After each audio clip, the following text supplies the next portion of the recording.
It's past midnight in Belfast. A single bare bulb hangs over a wooden table.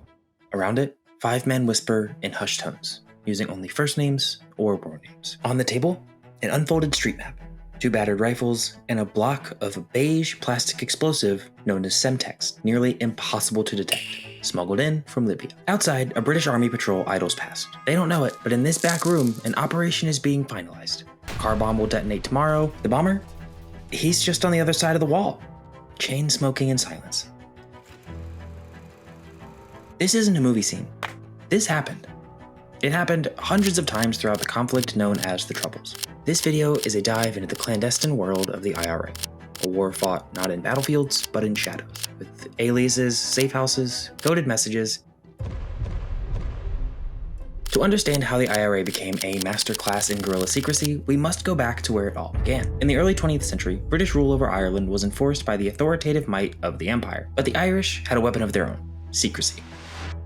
In 1919, Michael Collins built a network of double agents, spies, and execution squads. His squad killed British intelligence officers in broad daylight, then melted away into the crowd. There were no uniforms, no parades, just silent hits and safe house hideouts. After the partition, the IRA retreated into illegality. A failed border campaign in the 1950s left it weak, fragmented, and aging. It was more of a memory than a movement. That was until 1969, when everything exploded again. Northern Ireland in 1969 is typically described as riots, shootings, and bombings. Sectarian conflict once again erupted, and British troops were deployed. But the IRA, still stuck in the past, couldn't defend their homeland. Out of this crisis, a splinter group formed, the Provisional IRA. Unlike the old guard, these men are younger, radicalized, and ready to fight. In just 2 years, the Provos, a nickname for the Provisional IRA, grew from a few dozen fighters in Belfast to over 1,200 active volunteers. Weapons were typically crude, homemade bombs, stolen rifles, but their resolve, steely. They operate like a shadow army. By day, they're factory workers or students. By nights, they're manning barricades and planning ambushes. The British responded with brute force, things like mass arrests and internment without trial. Dozens of innocent civilians were swept up. Some break, some talk, and it quickly becomes clear to IRA leadership, if they want to survive, they need to evolve quickly. And evolve they do. The IRA retools itself into something more dangerous, an invisible, compartmentalized machine. Large units are broken into tight, active service units, 5 to 8 members each. One unit may plant a bomb in Belfast while another ambushes a patrol in Dublin. The twist? Neither unit knows what the other is doing. Orders come through trusted couriers. A volunteer may only know 2 things: his target and the time.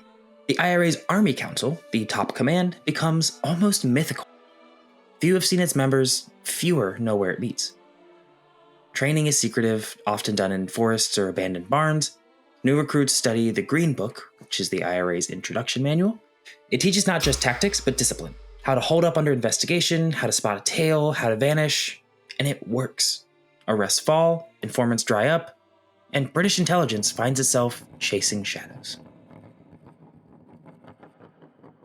But shadows have shadows of their own. As the IRA tightens its security, British intelligence burrows deeper. Bribes, blackmail, and surveillance, they infiltrate the IRA at every level. Some informers are petty criminals, others are highly placed commanders. To fight back, the IRA forms the Internal Security Unit, better known by its chilling nickname, the Nutting Squad. Their job was to identify and eliminate traitors. If you're suspected, you're watched. If found guilty, you're executed.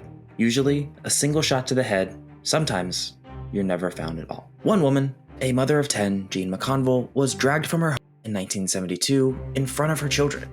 She disappeared for decades. Her remains were only found in 2003, buried in a remote beach in Ireland. A pretty incredible twist, and something we'll be discussing in a future video, is that the IRA's top mole hunter, codenamed Steak Knife, was allegedly a British agent himself. Every guerrilla war needs guns, and the IRA found them wherever they could. In the early days, sympathizers in the US shipped weapons hidden in machinery. But the real game changer came from Libya. In the mid-1980s, Muammar Gaddafi funneled over 100 tons of weapons to the IRA, AK-47s, RPGs, and even the aforementioned Semtex, a near undetectable plastic explosive that would change the face of urban warfare. These weapons were smuggled in fishing boats, stashed in barns, and buried in bogs. One shipment alone included 1,000 rifles and 36 rocket launchers. Training happened wherever it could.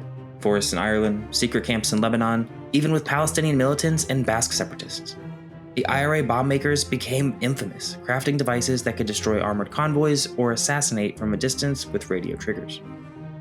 For over 25 years, the IRA waged what it called the Long War. This was a battle of attrition, fought in whispers and wiretaps. At their peak, they had around 400 active guerrillas and several hundred more in support, and it seemed like enough. They could strike anywhere, anytime. Police station blown up in Derry, a bomb under a car in London, an assassination in front of a pub. British forces improved too, bugging phones, planting cameras, and deploying elite SAS teams. In Lugal, 1987, 8 IRA fighters were killed in a single SAS ambush, one of the group's worst losses. Even with this, the war dragged on.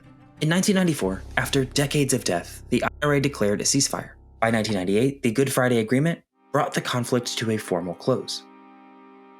The IRA slowly and skeptically disarmed. However, this was not without splintering. It would not be a lie to say that the IRA is not what it once was. However, groups like the Real IRA and Continuity IRA rejected peace. In August 1998, the Real IRA detonated a car bomb in Amah, killing 29 people, the deadliest single attack of the entire conflict. Though smaller in number, these factions adopted even tighter secrecy. Some trained in Balkan war zones, forged ties with cartels, and even obtained new weapons through the black market. Today, they are a fraction of the threat they once were, but they haven't disappeared. They operate quietly, waiting for the perfect moment to strike. Thank you so much for watching.